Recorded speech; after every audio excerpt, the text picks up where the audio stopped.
Welcome to Step Up Unfiltered, the home of uncensored conversations with extraordinary individuals, shall I say. I'm speechless, I don't know where my guests are. One of my guests cannot make it today, and one of my guests is late. However, she is here now. Welcome, Taryn. Yeah, just slide in. I'm just doing the introduction. And this is where we tackle life's biggest challenges and bridge division. Now, usually, as always, we are live on Luton Urban Radio the second and fourth Thursday of every single month, so tune in live. For those who prefer to catch up on YouTube and Spotify, do not worry because this episode will be coming out on Monday. Feel free to scoot in a little bit. For those that like to listen on Spotify, very, very simple. Just type in Step Up Unfiltered. For those that prefer the visuals, type in Step Up Unfiltered or at step.up.coaching for my actual YouTube tag. And that's where you'll also find a lot of my coaching content, where I help men open up, overcome their limitations, and become the best versions of themselves. Now, as I said, one of my guests couldn't make it. He told me very, very last minute. I was pissed. But you know what? The show must go on. It's all good. These things happen. Thankfully, my other special guest made it. So Taryn, if you could tell the people, I mean, I've already given you your name, but age, your occupation, and something that the audience may not know, or your friends, your closest friends may not know about you. Oh, okay. So name Taryn, age 26. I'm a youth justice assistant for the Luton Council. Some people might not know about me. I think quite a few friends don't know. I actually have a stutter. I went to speech therapy when I was 8 years old for 5 years. Wow. And how do you manage, I know we're going to go into this, but how did you manage, getting into podcasts and stuff like that when you have a stutter? The speech therapy definitely did a lot. So like breathing techniques, or I guess it's called, I don't know if you call it like covering it up, but there's ways for you to like talk without people realizing you were just about to start. That's crazy. I never would have known that, because I remember when I was trying to get you on my show, but you already had a show. Yes. The same radio station, funny enough. And I listened to you to see how it was done. And I never would have picked up on the fact that you had a stutter. Thanks. So, well done. Because there's actually podcasters out there, like Fresh from Fresh and Fit. There's another guy, Flacco. And they've got like heavy stutters still. So it's pretty impressive. But they've obviously worked on theirs later in life.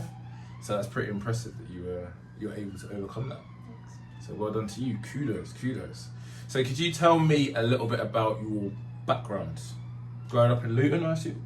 Yes. Luton girl? Yep. Born and bred? Oh, not born. Bred, Okay. but not born. Yeah. Okay. Where were you born? West London. West London. So what made your family travel from West to London? I never understand that. I never understand the switch from London to Luton. I don't get it.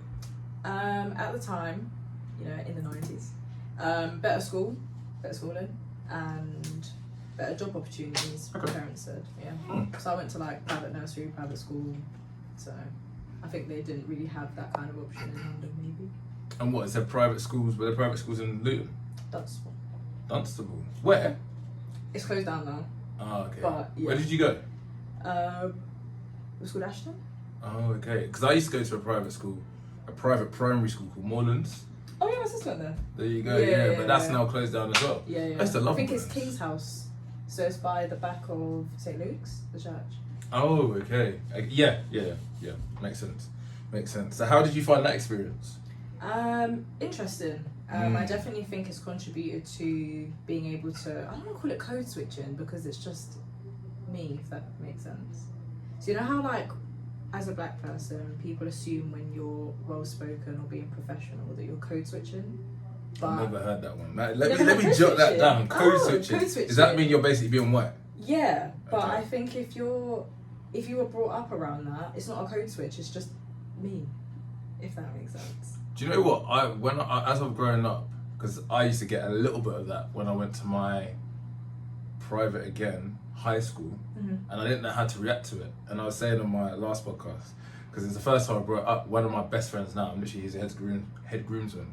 But we used to like battle every day because I used to be like, you're a chav, and he used to be like, you're white. And we used to have that internal conflict. We were battling between black people, although there was only 4 people, 4 black people. It made no sense. It's stupid now.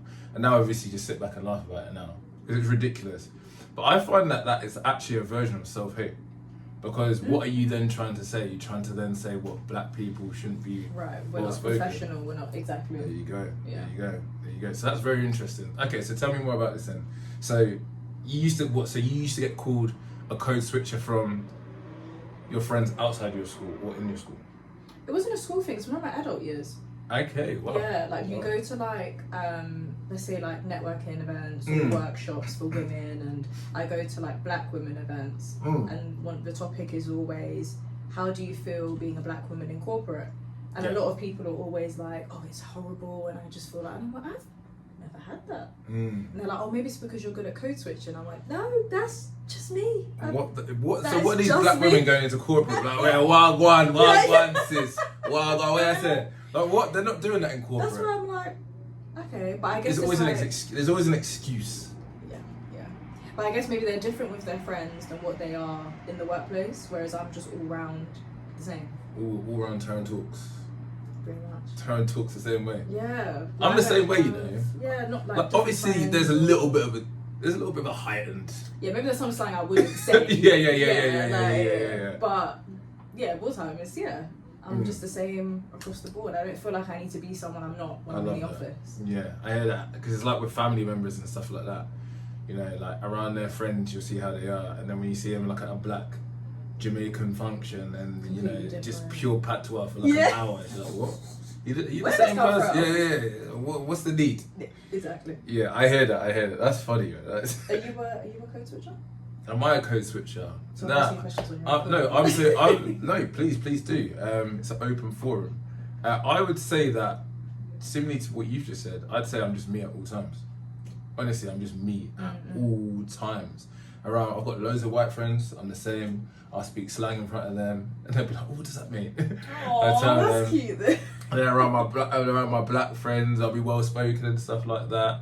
But I think like when people respect you and stuff like that, they just get used to you being you, as opposed to it being a white-black thing. That was more of like I kind of dealt with that maybe in my younger years, like I just told you at the time. But now, yeah, people say something, I just bat it off really. But I find that so interesting. Are you from Luton? Yeah. So when you go, like, do you go partying in London? Yeah, a lot, yeah. Can people hear that you're not from London? Interesting. No, but they would say that I'm like well-spoken. I always say that. Okay, because I always get, I can tell you're not from London. Really? Yeah. Wow. Like, as soon as I speak, they're like, you're not from around here, where are you from? Really? Yeah, I get it all the time. That is so interesting. But I don't know what accent I've got, if that makes sense. Like, I think got a well-spoken accent. Thanks. And that's so maybe that's why I don't sound like I'm from London. That's enough. That is enough. So, okay, so your background, so you come from London, you come to Luton. The code switcher thing was something you kind of dealt with when you were older. So you went to private school, I'm guessing that was a good experience? Yeah. Like there was, you get like the comments where now you look back and you're like, oh, was that? But at the time, we were just... It's just school, isn't it? Yeah. And school is vicious. Thinking, yeah, and it wasn't like straight out N-word type racism. It was like, I'll never forget, there was a girl that was like, oh my God, why are your gums black? But like everyone in school was like, ooh, because they thought it was a par. But then looking back, I was like, you were being a little bit... that's a lie. Nah, my school was way more vicious than that. My school was actually, it got racist at times. I think it was more when I went to, they call it state school, public school. So I went to Leland's. Yeah. So I joined in which is super multicultural. Yeah. I went there in my wide leg trousers, my Ralph Lauren school shoes. Wow. Yeah. You were living. You were living. I didn't even have a biro pen. I had a fountain pen because that's what we used to write with. Yeah. Of course, a fountain pen. I was like, who the hell is this? What does she think she is? Built different. So that was tough. Because it was like the Oreo, the coconut. I would say things and they're like, what? Like I like to use the word soiree. You know, like when you're like not a party, a bit more chill than that. Okay. It's like a soiree. But people are like, what?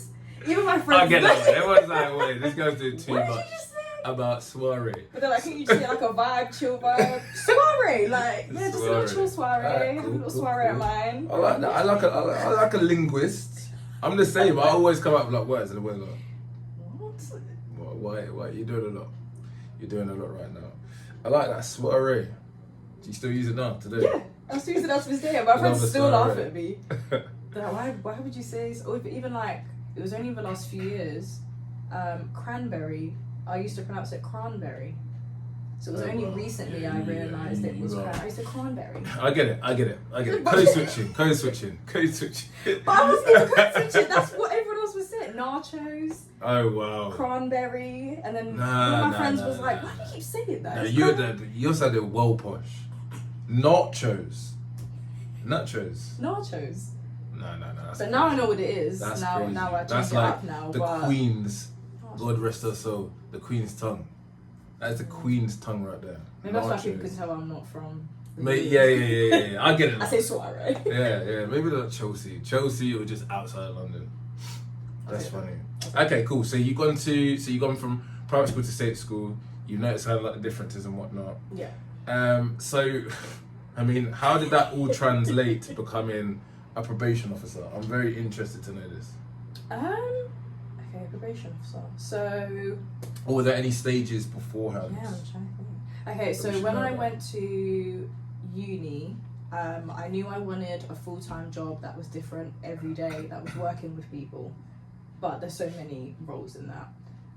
So I went to uni for 1.5 years and then dropped out.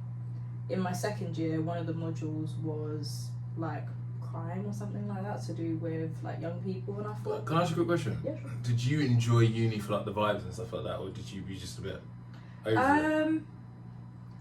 I went to uni because it was the next step. I actually didn't know what I wanted to do. Mhm. So my mum said I'd worked for NCS like in between that summer of like college and uni, and my mum was like, you work well with young people, so why don't you just study that and Okay. see what happens. So Mhm. it wasn't like I wanted to go, it was just It's the next what else year, am I going to progression, do? Yeah. So Especially, I think, like, I don't know for you, but did you have family members that went to uni? no. Oh, okay, cool. So I was the first one. So that was always an expected step for me. But I love uni mainly for the vibes. But, no, freshers was that's what I'm saying. Yeah, uni was lit. freshers? Oh man. Wow. And then fresher repping. Fresher repping. What's Yeah, that? fresher repping got crazy. What's That's that? where you look after the freshers. Oh, you were involved. I was like, involved. I was involved. I admit, I had a good time at uni. you were invested. I was in invested. parts. Oh yeah. We were still going in, even like our third year. I know, that was a bit bad. But I did well in the end. I kind of like partied hard, but I worked kind of quite hard. Yeah, I think if I'd continued, I would have got like a third. Yeah. So I said to my mum, I refuse to go up and grab I hear the it. paper. It's I his hear third. Yeah, no, I I'll hear just it. drop out. So I hear it. It's very easy to get distracted. yeah, Especially when you come from Luton. Yeah. What do you mean by it? What I mean by that is like, so like, I don't know about you, but we used to like, my group of boys, like we used to be like big into partying. Okay. So we used to go to like Brighton for a couple of nights out. We like ventured into London a couple of times, but obviously when you just go into like Bedford and Luton, it's not really that good. Okay. Yeah.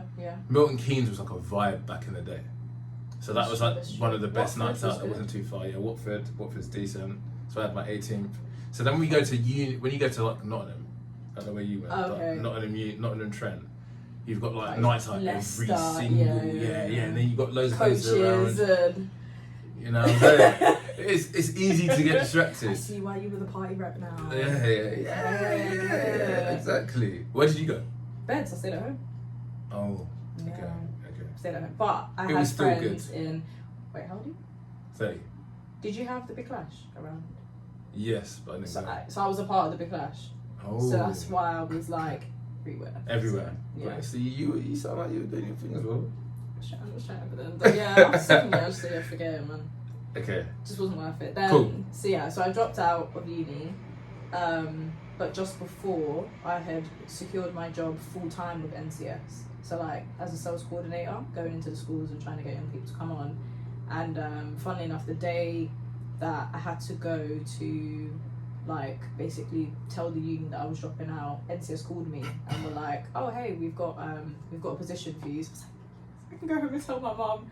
dropped out of uni, but full-time job. You had something, yeah, you had Exactly. something Had something lined up. You had So, something lined up, yeah. started off there, was there for 2 years, and then after that I went to... So what is this NCS? It's just working with young people in general? It's not like so it's, troubled young people? No, so it's just school leavers, so between the age of 15 to 17. So it's like a 4-week program. Did you never go NCS? No. Oh. So yeah, it's a 4-week program over the 6-week holiday. First week is like outdoorsy stuff, so like Kingswood and zip lining and whatever. Second week you go to a uniacom and you live the life of a uni student, freshers and all that stuff. Then the second and third week is they come up with a charity project, and then we basically supervise them to do that. Is it quite popular then? It was. I don't know if it is now. Oh, so many things have crashed Yeah, since COVID. I think in London it still is, because it was called the Challenge in London, and I think they still do it. Is it like a government funded thing, or is it something that parents have to pay quite a bit of money for? Parents paid £50 for it, so we did What? get some funding. No wonder why. But- £50 is nothing. For all Yeah, that. exactly. So for all It's that, crazy. but then I think it had not like private funding, but It must have done. there was different. So there was NCS, but like for like the Jewish community, like they would buy a part and then do their own. They would do their own NCS, Them but boys. yeah, they're different. Them boys. We need to be like the Jews, but that's another story for another day. Them boys. I hear it. No, because do you know what though? Recently, I actually realised how much like the Jewish community really just do their own So thing. yeah, I didn't know. I was speaking to someone the other day, and they were like, "Yeah, did you not know this?" They were like, They in have this their own particular banks. area, they have their own police force. oh, I don't know that. I don't know if you were just juicing up the story. That's it though. But yeah, banks that have their own banks, neighbourhoods, Yeah. schools. Yeah. And then when I heard about the police force, I was like, nah, surely not. They're like, yeah, to obviously guard the banks and whatnot. That wouldn't surprise me though, because there are parts of London where it's just their community kind of thing. So that actually would surprise You me. kind of have to respect it, but it is still mad. It is mad. I wonder what it would be like if you wanted to step outside of that. Disowned. I don't. It's not an option. It's I not- don't think it's, if you go, you ain't coming back. So no free will. be sure that you Be want to sure. leave our community. Be sure. Anyway, big up the Jewish people. Big up the Jewish community. Moving on. Moving on. So yeah, NCS, that's equipped you with working with the youth. Then I worked as they call it therapeutic care worker. Mhm. So basically a support worker in a children's home.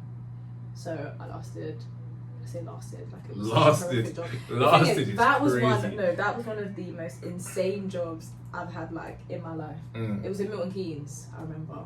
I'm trying to think what I can even say without getting in trouble. So I was in a house and there was 4 young people between the ages of, I think it was like 12 to 17, but they were all in the care system or like troubled in some way, shape or form, whether it was special educational needs, previous abuse, whatever. We were basically their carers, drop them to school, do their homework, do their clothes, cook dinner. That were basically their parents. Yeah, that was a very interesting job. But And what age were they, sorry? wait, were they Yeah. between 12 to 17? That's so strange. I mean, they all have like their own rooms and stuff, but To sleep in. yeah, like that's their house. So where were the parents? They're in the care system, so they're not that they Wow. don't have them. Oh, so but you're yeah. basically that intermediate period before another family potentially comes and No, so Or it wasn't they even, it pass wasn't that even age? foster.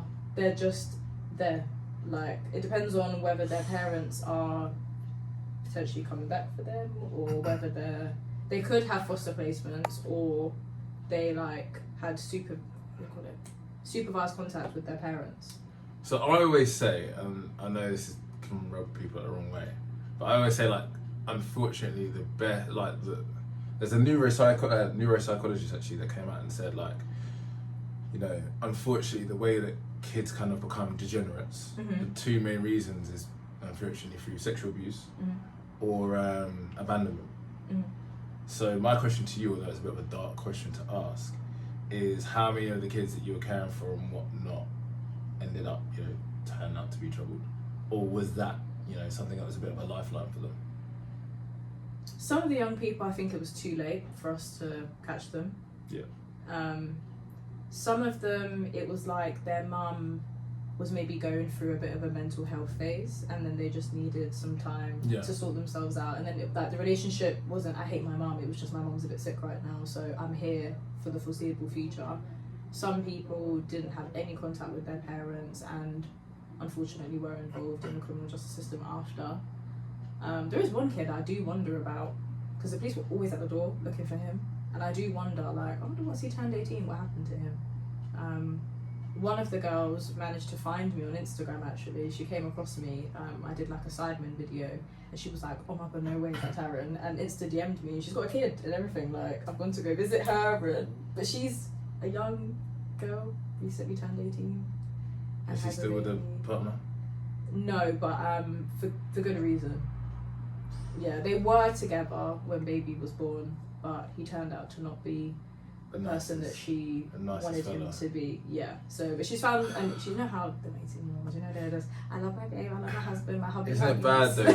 Isn't it bad? I was funny enough saying this to a friend of mine. Let's say. I was saying that like you can actually see the pattern of behaviour. It's so sad to say, but you can see the pattern of behaviour. Like how I just asked that question, I knew in the back of my head how that was going to turn out. Yeah. It's just such a shame. Like, how do you think, and this is a big question again, how do you think, what's the best way to help young people that unfortunately may be in a situation like that, whether being abandoned by their family or, as you say, their family just need a bit of a break, but then obviously they're kind of still, some kids might feel abandoned by that. How can we help that? Because that's something that I struggle to relate to, because you know, the best thing my parents ever did for me was just be there and be great parents and stay together. From working with both adults and young people, consistency and stability. So even if they are in the care system, staff turnover, they're used to people abandoning them, and if you've got a worker that only lasted 2 weeks, they've already attached to that person and then they're gone again. Like, I remember my last week, because that's when I moved on to probation, was a very chaotic week. They were running away, so obviously I had to then chase them on my shifts, and it's like, oh, they're chasing me, yay! Back then I was like, but looking back, it was the attention, it was the you've betrayed me. I was there for 8 months, that's a long time. I'm dropping them to school, and then sometimes you're doing triple shifts, so I'm there for 3 days straight, sleeping in the house, waking up in the morning, I'm the one making them breakfast. I'm basically their mum or auntie, the cool auntie. Even with like probation. Splashed in cool. Cool. Yeah, man. I'm not the weird auntie. But considering they're reaching out to me still now, of course, you got the sauce. Even with the adults, I worked in probation for 3 years, and when I was telling people I was leaving, grown men were like, really? Like, you can see that they're upset because they're going to have to start all over again with a new person. So definitely stability. So how can we help them? What more can the rest of us do? Is the rest of us just going through life moaning about being busy? Someone that's like, let's just say well put together in a way, like things are going well. Whether they've been through that situation and come out the other end, or whether maybe like myself at the moment, you know, like someone that, you know, things are going in the right direction. I thankfully didn't have to deal with any of that, but I want to do more to help. Or for just, you know, for the listener. That's listening and feeling bad about what some of these kids have to go through. I'm trying to think, because it's such a difficult question. It's multi-layered. Like it's not necessarily one shoe fits all. Yeah, and it's not always our duty of care to do that and provide that in the nicest way possible. No, it's true. It's a lot. Yeah, like maybe for businesses and companies to offer more internships and apprenticeships that pay a bit more. Because I think young people just need things to do. Like, they need a sense of belonging. They need to feel like they belong somewhere, because a lot of the time they've just been dashed about everywhere. So if you're in an apprenticeship where you're being praised, you're being told you're good at stuff, you're being paid properly, you're seeing all your hard work pay off, it's like a instant gratification, which is what they're looking for. Do you know what? I'd actually disagree with you there. No, so I agree with you, but I'd say it's actually more of like a prolonged, chronic gratification, because that's their hard work over time and they're getting paid for that. Yeah. As opposed to it just yeah, being yeah. like one little quick job. Yeah. I mean, they won't see it like that though. Probably not. Yeah. At 16, it's like, I'll do this, you do it. Yeah. Let me get my little £20. Yeah, they're not thinking in 10 years I'm gonna buy a house. Okay, my mortgage. Facts. Well, that has been a great first quarter of the show. We're gonna pause for a break, and then we'll be back to go into more of the story of you being a probation officer. We are back live and direct, ready to go back in with some great chat. So we were talking about some good discussion actually. You were saying about internships would be a good way to help. I actually heard something a few months ago now, and it was basically saying, because obviously, you know, we're going through a bit of a crisis at the moment in terms of, you know, like, this is the first time ever that, what was the stat? I've completely forgot it. I'm a stat man as well. Where basically parents are doing better than their kids by 30. Like now, most parents in our parents' generation, they would have had a house by 30, whereas now 100%. most adults still living with their parents and whatnot, or renting. They're not even on the property ladder. And I was into something where it said actually like the thing we actually just need to do is actually pay young people more money and incentivize them more. And I thought that was quite interesting actually. Pay them more money. Do you know the worst thing though, what annoys me, is I feel like there's a lot of jobs in the UK, and that's why Brexit and stuff annoyed me. Because it's like, you guys complain about the fact that there's no jobs. There are jobs. Now there's Brexit's happened, there are lots of jobs that people just don't want to do. That's true. There's so many jobs that people don't want to do. Look at NHS, they're begging for workers. People just don't want to do the job because it's not glamorous. People are now on social media, no, I don't want to do that, I want to be an entrepreneur, blah, blah, blah, blah, blah, blah. So there's a lot of jobs out there, people just don't want to do them, and then it's just like they complain about money. It's just like, you can get a second job, you can do all these other things. People don't want to work harder. People don't want to work hard. So yeah, maybe, I mean, to be fair, I do feel like as a nurse, I feel like it's one of the most abandoned industries. I do feel like they deserve to be paid a lot more for what they do. And it's a good way to actually incentivize more people to become a nurse. Yeah, that's true. Because even I got a one of those, you know, like recruiters will just randomly call you like, "Hey, we saw your CD on." So, what are you a recruiter? No. Oh, you smelled just like. Had those calls. Oh, so yeah. many of those You calls. smelled like oops. They all sniff as well at the same time. You get like 3 in one day. Yeah, so one called and was like offering me like a similar role to what I just left in probation, and they were like, yeah, the starting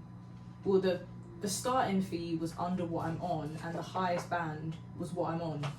So I was like, realistically, Come on, bro. like, and he was trying to like hustle with me, like, so what if we get that top band? You know, where do I go from there? Yeah, like, there's no progression. Yeah. So I was like, no, I said, I've only just started my job as well, so there's no point. At least I can get more than what I'm on now in between the pay gap, whereas you're offering me what I'm on, that's it.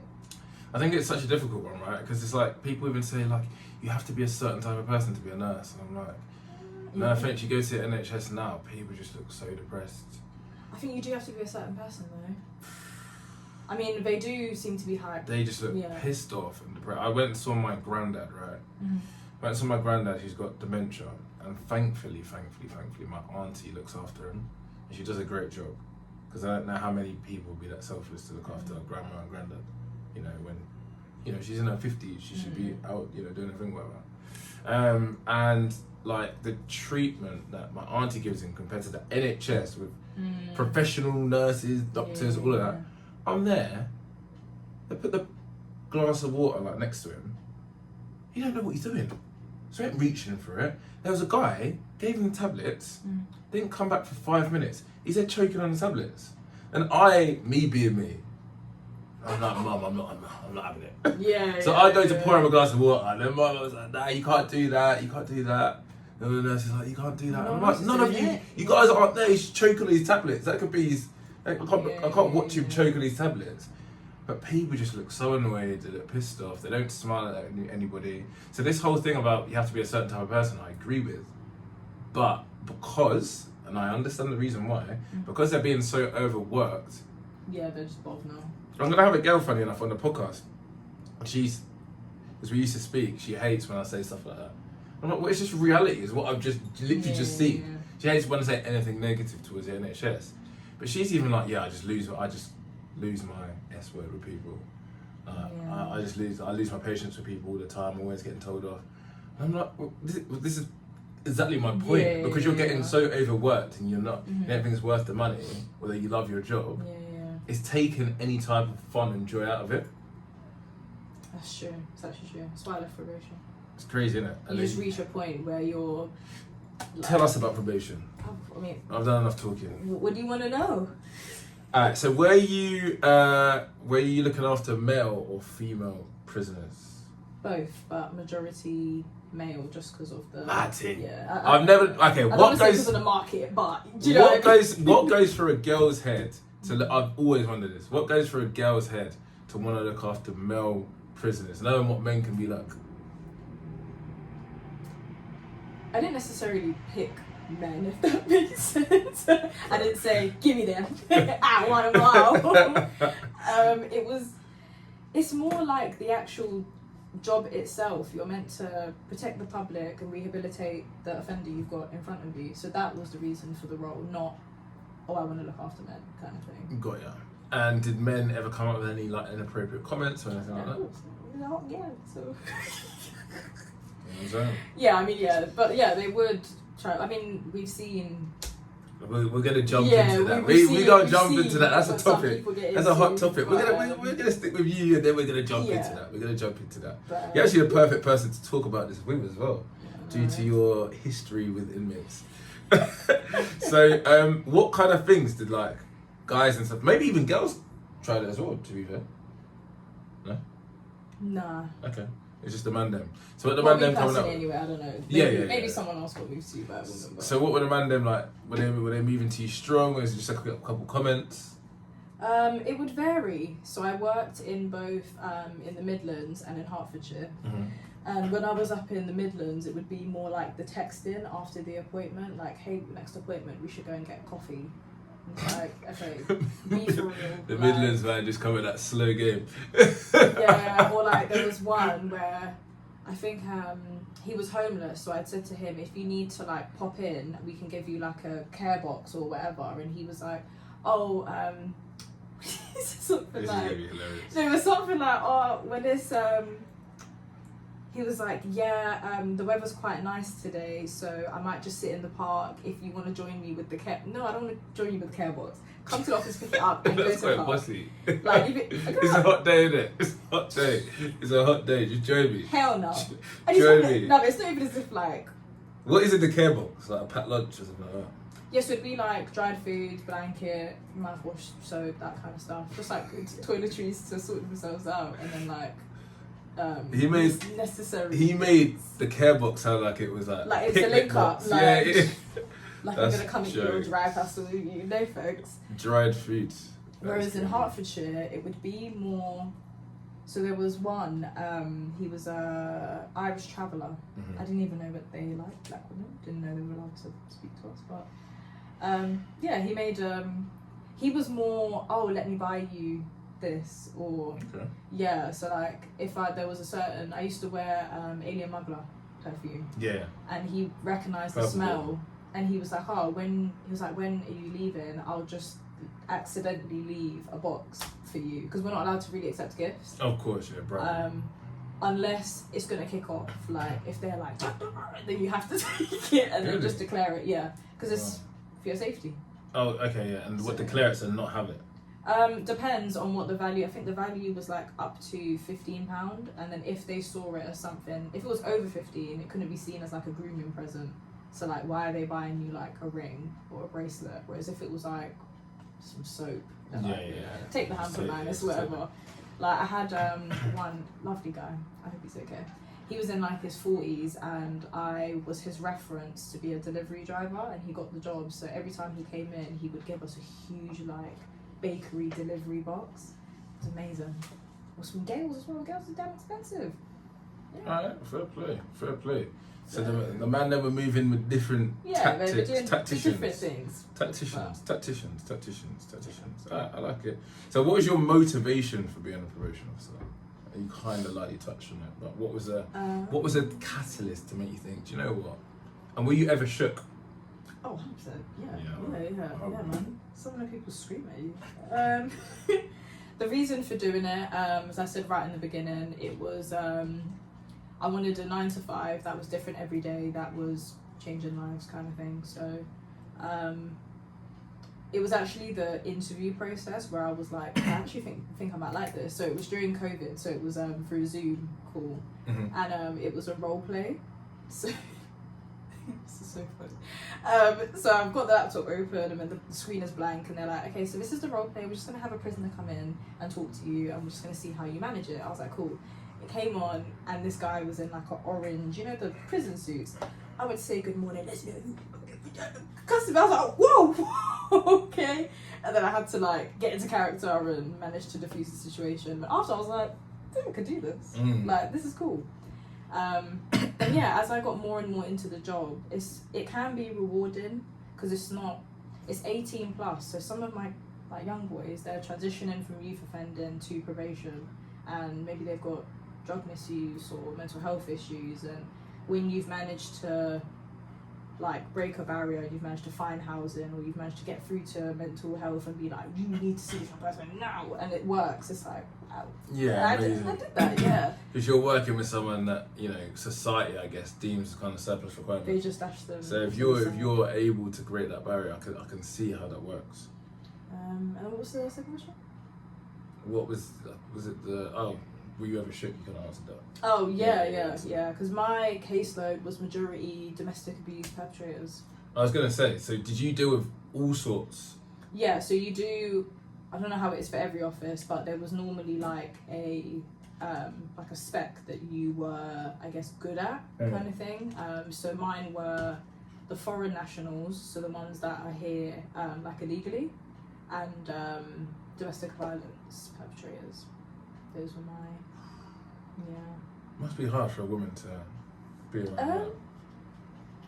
Yeah, because there were a few times where I was twanged, and I'm like, no, he's such a lovely guy though, he's lovely. And then when I don't do something they don't want to do, I'm like, that's what that's what you be on, okay. That's when I started realising, okay, not every person is actually nice, Taryn, just because they're being kind to you. And a bit of a deep question, but because it's on a similar line, have you ever experienced anything like that? If you don't mind me asking. No, actually, no, I haven't. Good, I'm glad. No, but I can see how women can get caught up in it. Like, now that I've met the perpetrators, I'm like, I can see how they can be like, no, but I'm sorry, I didn't mean it. And because I mean, men get away with less by like doing less in their way of apology. Does that make sense? No, you're gonna have to. So like, okay, so we all know TikTok and social media paints men as trash. Exactly. Thank you. This is what my coaching business is all about, helping a man. There are some men that are trash. Right, yeah. And there's some women that was a nice way of putting it, yeah. that are trash. Yeah, we're not talking about women though. Ah, cool. Yeah. So it's like, you need to not deflect from the situation. I just say that. But you see like TikToks where it's like, oh, my man had a baby on me, but he apologized, and you know, we're like, some women have lack of boundaries and self-respect and self-worth. So men are getting away with less by giving like a whack apology. So I can see how a man that is actually on purpose gaslighting you, manipulating you, I can see how they can twang someone. Right, how do I answer this? But let's admit, this is a very small proportion of men that are getting away with this kind of stuff. You'd Because- be surprised. No, Wait, in terms no. of domestic abuse or being trash? I'm talking about like having a baby, for example, with another woman and getting away with it. Nah, honestly, are you mad? Guys are getting on your social media. Guys are getting gaslit for the smallest of things. Men get gaslit. For the smallest of things. Like what? Okay, the If fact you can like think of an example you've seen or experienced. okay, a guy. Okay, perfect. This is easy. This is lightweight. Oh no. Okay, cool. A guy that asks to go like 50-50 on a date. That is now like a huge thing. On Girls the saying first online. date? Come on. Oh, no, sorry. I don't smart. Well, on The audience needs to see this. On the first day? Huh? On the first day? Yeah, but some guys, when you're look, No. when you're younger, look, I would pay for the first date, Yeah. but that's me. I'm 30 years old now. Mm-hmm. Do you know what I mean? When I was going on dates at uni, which I never really did, like 50-50, it wasn't even a question. Yeah, but that's at that age. But that's what I'm saying. Yeah, but like what I'm trying to say is like that shouldn't be a thing where guys are getting flamed on the internet for like going 50-50 on a date. Now women are coming out on podcasts going like, well, guys need to earn like 100 grand before they even start dating people. Okay. There's a lot of stuff We don't that's listen going to on. those women. Alright, We cool. don't But listen to those women are becoming popular on TikTok, and then the younger generation are hearing that and going, yeah, I need a guy that earns 100 grand, blah blah blah. Guys are getting blamed for everything. At the But moment. I do think that people, like, social media is not real, if that makes sense. So like people Yeah. can tweet something. Like I saw something the other day. A girl said it's an ick if a man looks at the bill at a restaurant for too long before he pays it. But realistically, you know, she's not saying anything to the guy when she goes out. Sometimes I think it's just like rage bait. No. I will tell you that. Oh, yeah. She would say something Yeah. if she's not attracted to the guy. If she's attracted to the guy, you're letting so much stuff slide. All this ick stuff is rubbish when you're attracted to the person. Sure. You let your tolerance Yeah. goes all the way down when you're Right, super you attracted right. to someone. You right. When it's someone that you're just like, you know, I'm just kind of here for You're the like, meal. Yeah, you could I'm be kind of like, here for the drinks. Like, you're coming like, with an ugh. excuse to leave. Yeah, Like, oh, exactly. he looked at the bill for too long. That's what I'm trying to say. That's what I feel like the icks really come out. That's why I'm saying social media is not real, because if the right person does an ickable offence, you're gonna allow them. Yeah, but I feel like, I don't know. You should see the way that some girls move nowadays. It is crazy. I have heard, It is mad.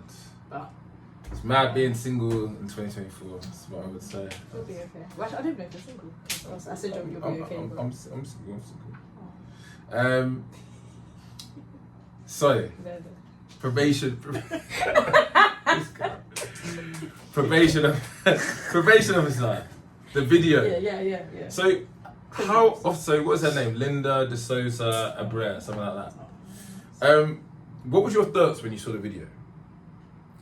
It's a very raw and vulgar video, first of all. I don't know, have you seen the full uncut 3 minutes? Yeah, I seen the full uncut version. Yeah. Like, I was like, oh. Yeah. So that was my first initial reaction, like, oh wow, this is like. What did you real- think was like raw about it though? I mean, first of all, they weren't using protection, so that's raw in a sense. It's very raw. But it was raw. very, like, it's not glamorized. It's literally prison iPhone, like, nothing was left to the imagination. Do you know what the weirdest point for me like, was? The other guy. Yeah, there was too much. Did he like put his hand around her mouth at one point? It was just like, yeah, bro, my guy. I'm like, bro, what are you doing? There was just too much going on over there. But then again, they must be. Do you know what? I'm not gonna lie. I shouldn't say this as a coach. I'll get cancelled for this.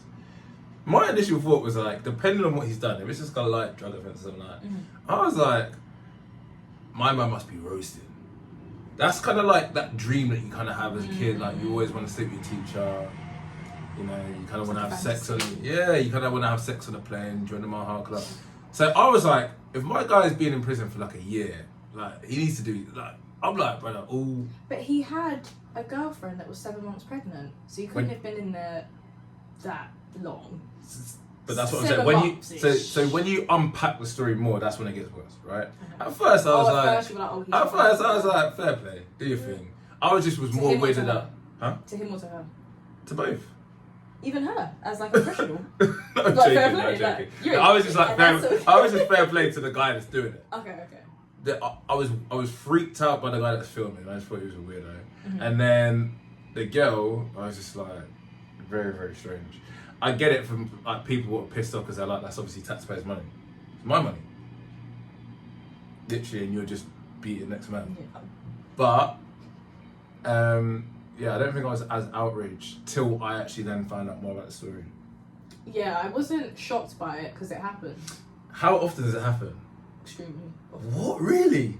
Even like probation officers. But she was like, you know, not gonna lie, she's quite an attractive girl.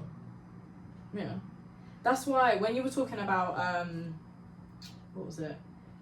Like you have to be a certain type of person to be a nurse. You do have to be very strong because there are, oh, forgive me, there are some good-looking criminals. Man. Of course. There are some hot Of course. out some here. good-looking brothers, tatted up, Right. 6 There were foot. some that would come in and I'm like, damn, Yeah, of course. Okay. Masculine. Probably hasn't, done anything for a year. So the testosterone is. Yeah, and then they've got a bit of. Yeah. To them. Gym I muscle. I get it, but there's Little Rick Ross. Little Ross. There is a level of this is my career, and there's a duty of care which you're abusing. Like you're meant to be looking after these people because in a way. So you thought about it? What do you mean? You had a little. Like I thought, yeah. You're moving like Rihanna. What do you mean? Wild thoughts. Oh yeah, no, like Yeah, I did. Wait, did I think about doing it? Yeah. No, like there would be some where I'm like, oh, he's well attractive, but Yeah, but we you leave it at would that. never like, ever move to yeah, that extent. Yeah. like there was one, oh, man, beautiful attractive man. But he asked me, he was like, oh, are you not meant to do like home visits and stuff? We are, Slow, but I'm slow. not coming to your house. No, I love. Do I you am know what? not coming to your house. I actually love the way that the man did move. It's actually unmatched. Like, It's so I swear cheeky. You Like, know I hey, have to like- come to your house, but I'm refusing to come It's to the your home house. visit, isn't it? Like, No, because if I leave there, I ain't coming out. care package. I'll get my brother to get the Converse. No, Like, lanyard off. That's actually too funny. That's actually so funny. So, but it happens a lot more. It happens a lot more than people think. That is Especially when you're in the crazy. proximity of a prison. I think there's so many nooks and crannies. Because they always like, like when you watch a film, Mm-hmm. and then like, this flipping like gangster or whatever always finds himself like a probation officer, Yeah, police officer. one professional babe. Yeah, exactly. Like, and they're always like, yeah, it's just mind tactics, and he's worked with her for a few months. Is it that, or is it just like? Sometimes it's actually just them being a nice person. Because I know, as you said, dating in this day and age is very difficult. Yeah, So if that's a a good man point. is nice to you consistently, he's showing you attention, he's being polite, because they call you miss, ma'am, whatever in there. Like, they're just being a normal human being. It's like, oh, it's actually quite nice, actually. Wow. Is Like that I how said- easy it is to lose your girl? I mean, All it takes I is someone to can- be nice. Things start to go a little wrong at home. He's not behaving the way he should. These guys are calling me mom. That's all it takes to lose your girl to but a all prison. it takes is a weak moment. That's 1 week crazy. moment. Like, you could have, like, That's the crazy. worst argument with your mum in the morning, and a prisoner's like, oh, you like, Your mum now. yeah, like your mum, I don't know, like your mum's like, oh, you're a waste of space or something, I don't know, God forbid. But and then you go to work and the guy's eating his lunch and he's like, oh, miss, you're right, you look a bit down, you're right, and you're like, oh, he's noticed. What, cop me? Like, he's noticed. It could be anyone. You're right, miss. It could be any type. That's It could be a white man, crazy. black man, mixed race. That's crazy. That You is just actually never nuts. know. Or sometimes it's the excitement of like, The thrill, oh, yeah, could yeah. we get Yeah, caught? a bit When naughty, we get yeah. caught? Yeah. It's like everyone like tries to act like they're all like sweet and innocent, and then you like play Never Have I Ever, and you hear like the wildest place I've had sex with. You're like, oh, okay. Right? See, you never know. You do never have know. to be a very strong woman to work in the criminal justice system with adults. I couldn't agree more. And just to like touch off on the rest of that video, so explain a little bit more because you were saying some good stats. So he's got a yeah. I found out that after. Yeah, he's got a 7-month pregnant girlfriend, and apparently she was hospitalised. I don't know how true if this is, Yeah. but because of the stress of all of it and it going viral and Yeah, whatever. I mean, that's, to be fair, if anyone's gonna do it to you, that could do it. That could do it because that went viral. Because she said it wasn't the cheating that did it; it was the viral embarrassment that did it. Because it went outside of the UK. Yeah. So yeah, that was crazy. And then like the girl like did OnlyFans. Apparently, So you she's can in do an OnlyFans. open relationship. Oh really? Yeah, the couple was on a program on Channel 4 called Open House for swingers. So she's not cheating on her man; she's doing her thing, but she's obviously now committed a offence by doing that. Do you feel like she should get jail time? It's a tricky one, isn't it?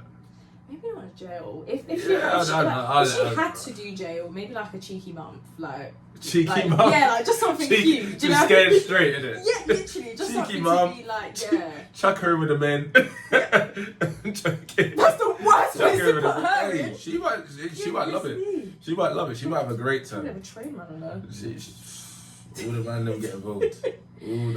I don't think jail time. I definitely think a criminal record. Yeah, I maybe think like a jail suspended time's a bit harsh. sentence or something. Some sort of like community service or something to give back. Because as you said, it's taxpayers' money. Her kind of like apology video though was very bad. She didn't apologize once. She didn't apologize to her man. Yeah.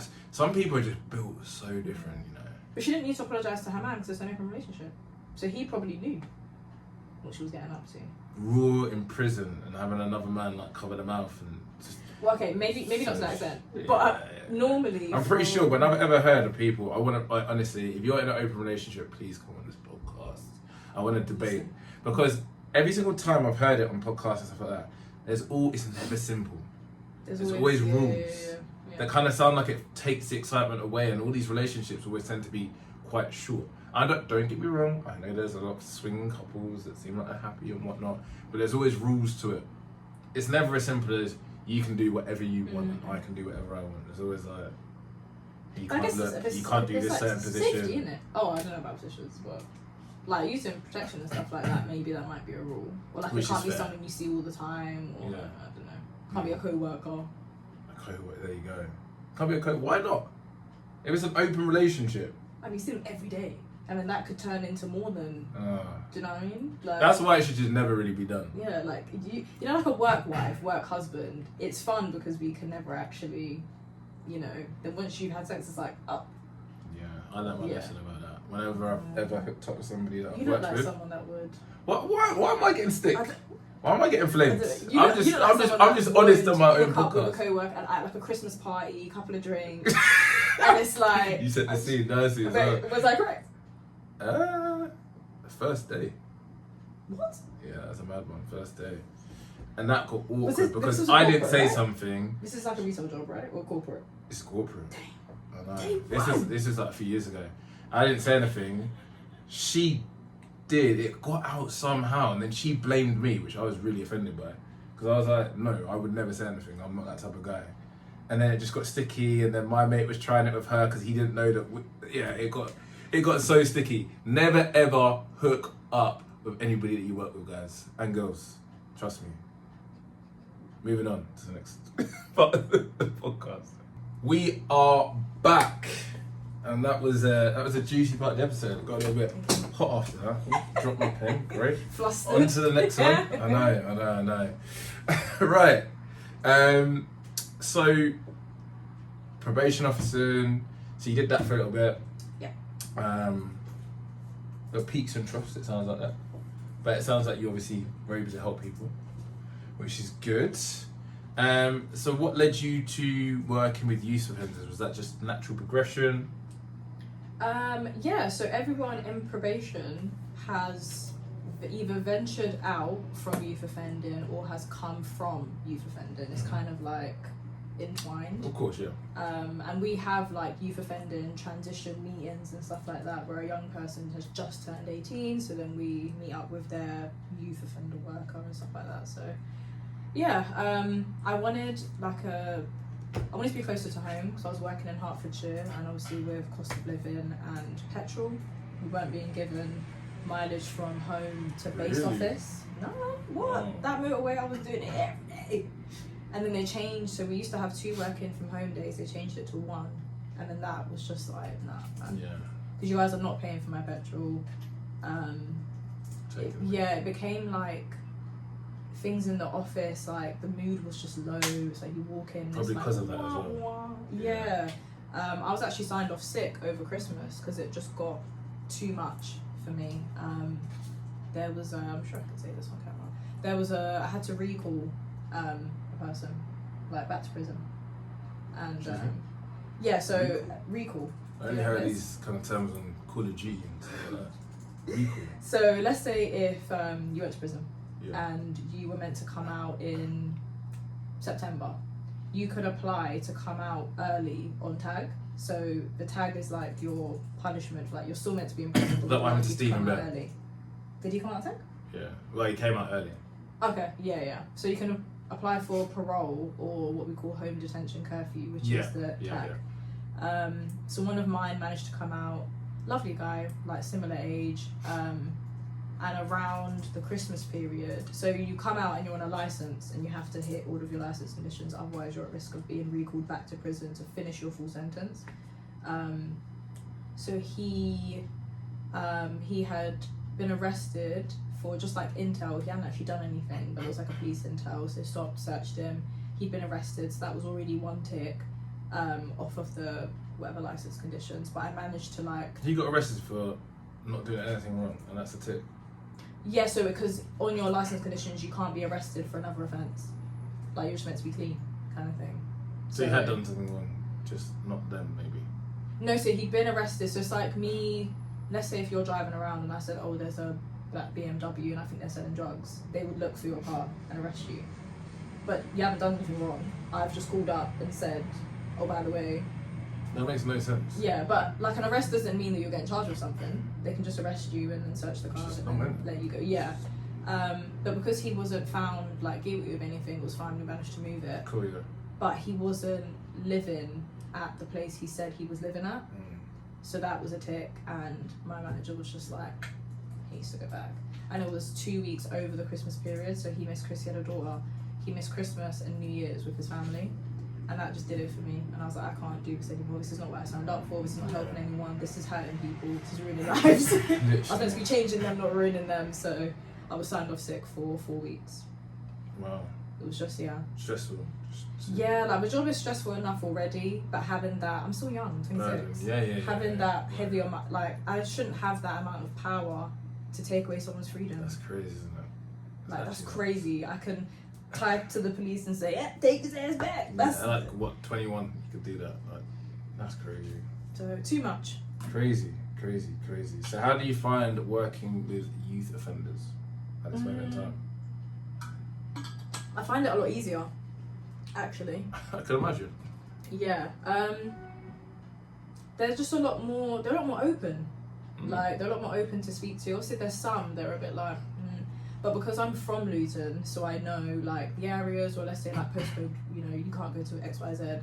I think maybe they're a bit more willing or open to like chat to me. Like, I just came from being with a young person at like a youth club, and they were playing table tennis, and I'm just chit-chatting and bantering with them and stuff. So yeah, I prefer working with you. Sometimes, again, as we said earlier, they're a bit too far gone, which is a bit heartbreaking sometimes. But overall, I'm really enjoying the job. I'm learning a lot more about what young people get up to. Do you feel safer with the young people? No. Safer in terms of, I know they won't do anything to me, but bringing up a child here, I'd be concerned because I see what they are exposed to and what they can get up to. Please do fill me in. Yeah, without losing my job. So let's say there's a new law they're trying to bring in about child exploitation. So you know, like people that will groom kids and send them to country lines, there'll be an extra child exploitation. Yeah, there'll be an extra child exploitation offence added to it. Like, but yeah, I've heard that they're outside schools recruiting kids. Like, kids are walking home and they'll target the ones. So like, let's say if I had single parent or no parent, but they would have like a younger sibling or a cousin or like one of their runners make friends in school, and Bob always has beat down trainers, so ask him after school. Or you know, you hear kids in the canteen talking about whatever's going on at home, and it's like, oh yeah, he's a I saw on TikTok actually of a guy was doing an interview, and he was an ex like drug lord or whatever, and he was saying he used to target the mums. So he would, like, you know, like your struggling, single mum struggling, neighbourhood job dealer. Everybody some bread. Hey, what the kids want steak today? Right, steak potatoes. exactly. Yeah. And then Nando's. it's like, Nando's football. Then boots. it's, can I use your house actually? Like, the guy's his storyline was he left a little pack of weed upstairs in the bathroom on accident, and she called him and was like, I think you left something, and he was like, do you know what, have it, like, it's cool, it's just on me, but for future reference, you know, would I be able to maybe use your house to do a little, but because he's already get a home visit with you, but because rather than her taking taxi home from Asda, he's dropping her home. Get in the car, come on love, we do, get in the car, man, I got you. Picking up the kids from school, basically being daddy figure. and then when it's too late and they try to pull out, the money gets pulled as well. So it's a constant Yeah, of cycle course, where yeah. they're like, oh, I can't leave So you now, feel dependent. so- exactly. Yeah. So yeah, it's just a lot. I'd like to hope I'd be in a 2-parent household where my child would not even be a target, but you just never know, because you see like these young white boys in posh houses that are doing it as well. But I feel like a lot of that's to be cool. It's like I know people at uni and I know people at my private school that would like do a little bit of it, not heavy into it. And I feel like it was just to be cool. They didn't need the money. It was just to be cool and in the know-how. Because unfortunately, a lot of girls, good-looking girls, are attracted to that when they're younger. What, money or drugs? Like being in the know-how, the rave scene, Street smart. And the drug dealer. Oh yeah. Yeah, a lot of girls are feeling that, being completely honest. It's true. Everyone loves So- a bad boy. There you go. So like that's why they would do it, to be cool, which is mad. Yeah. Which is mad. Do you feel like, and I hate to do this because I'm not trying to deflect it onto the girls, Go on. but do you not feel like that's a similar type of thing? And I know it's not the same, I know it's not legal, but that's what kind of happens with like OnlyFans and webcam businesses. Like even if you look at like what happened with the whole Andrew Tate situation, realistically they had a webcam business, but it was girls that were going out and recruiting other What's women. the energy take? So I'm not educated on that. Just like the fact that like, so they'd have a webcam business, but what they'd do is they'd have a woman approach the girls. So obviously you feel a lot more comfortable talking to a woman. Buying about the that webcam time. or like a Before doing that, the. Yeah, Oh, before, doing that. Okay. Then obviously they get comfortable with the women, but realistically you're working for the man. Yeah. But a lot of the times it's women that are being used. So a lot of these like OnlyFans companies and whatnot, they'll get messages from other women like, oh, why not? It's good money. It's this. It's that. It's this. And then they see all these pictures of Dubai and this and that and the lifestyle, and then it's really, really easy to get sucked in. Yeah. Yeah. Do you think like that happens in that kind of industry as well? Because I do. I think it happens a lot. Like grooming, do you mean? Or... Yeah. Yeah, definitely. Because Even you in said it's non-legal- easier. Illegal activity. Yeah, because it's easier for To relate. women to to relate as well. Only I don't know, because these with like young girls that do like, I'm all for body empowerment, doing whatever you want, and etc. etc. But I do think some girls are starting it too young. Is that body empowerment? That is not body empowerment. That is not body Well, I think empowerment. if you love your body and you're doing it not for, you know, I like No, it makes it no depends. sense. I think it depends on. I what feel you're like doing I feel like we for. tell ourselves a lot of BS in this generation. It's not body empowerment No, at all. because it is like sex work. So That's not body if empowerment. people, why is it not? How Because is it you body- want to do it, so it might make you feel. Okay, it might well, make you feel sexy when you're so putting many. the camera. Yeah, I feel like when they're in the younger years and they feel sexy, is great, and guys don't really care and whatnot. But when they get older and guys are like, yeah, I'm not gonna date you because of this. You see so many like retired porn stars or OnlyFans girls crying lonely and single because guys won't take them seriously. And it's like, But then yeah, I guess because that's not the a guy- lack of body empowerment. Is that more? You're Okay, now but you having to thought- cater. You're now having to adapt to, like, cater to the man's needs or. Okay, you know. cool. Let's flip it around then. So when I used to work in Ibiza, I used to speak to like a lot of strippers or like cars of mine or whatever. I used to even like PR for like a strip club with me and my best friend. And you speak to strippers and like, yeah, do they, you know, do they say, you know, I feel sexy, this, that, and they're like the most sound people in the world. But can it get lonely at times? Do they get upset at times? Yeah, because when you really, really break it down, like you're grinding on men that you're not even attracted to for money. Okay, yeah. When you put it like There's that. no empowerment about Yeah. it at all. But OnlyFans, you're not touching them. Of course, but you're still selling your body Yeah, for to money. an extent. If Yeah. you really deep it, you're selling your body for a fee. Yeah. Maybe it depends on the industry, because I think the dominatrix one, I think that is one that it's not like a, oh, I'm sorry, Danny, like you basically get to cuss out a man and get paid for it. That's And what, you like that? Yeah, I've done.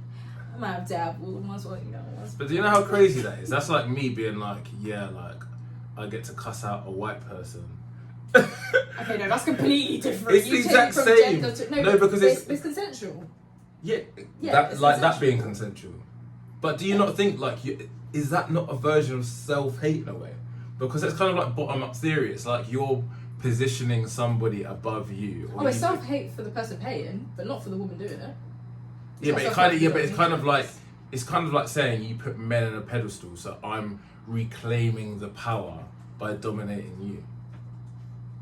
I don't know. I think you might be reading too deep into it. I don't think so. Like the. I think I'm reading I don't know, okay, correctly. so I think I'm deep in it correctly. No, okay, so I can honestly say I would never there feel was like that. there was one time I was a dominatrix. What? I know I don't look like it. I know I don't look What? like it. But it wasn't. What? It wasn't in person. It wasn't in person. What is going on? Hey, exclusive. We've got a I should have said dominatrix at the start. No, because I'm that's not putting what that in I YouTube am. tag. I was, No, it was joking, years joking, ago. It was years ago. This is brilliant. This was a good 5+ years ago. This is But brilliant. it was How did you get into this line of work? no, because it wasn't a line of work. It was just one person. So it was an old. One off. Cheeky. Yeah, so like I actually knew him, funny enough. So it was an old white colleague of mine. So Sure. I'd left the job, and so when we were used to go on our trips and stuff, we used to talk about what we were into in terms of types and stuff like that. He said, I really do like black and Asian women, but I just feel like they don't give me a chance, blah, blah, blah. So I was giving him tips on maybe you need to go to these kind of places and you can meet people that are into white and whatever. Fast forward, I've left the job now, and he's messaged me on Instagram and he was like, hey, I didn't want to say anything because we work with each other, but I've always envisioned you being a dominatrix. And I was like, me? I can't even hit a fly, let alone beat your ass. He said, no, not in person, online. I just want you to abuse me and call me your human person, etc., etc. And in exchange, I will pay for your dinners, I'll send you money for your nails, I'll send you this. So I was like, okay, I mean, I'll give it a go, free money. Hey, I don't even blame women. It's Why I mean, they don't find not most like men. I understand why women are men have become feminine. Men not.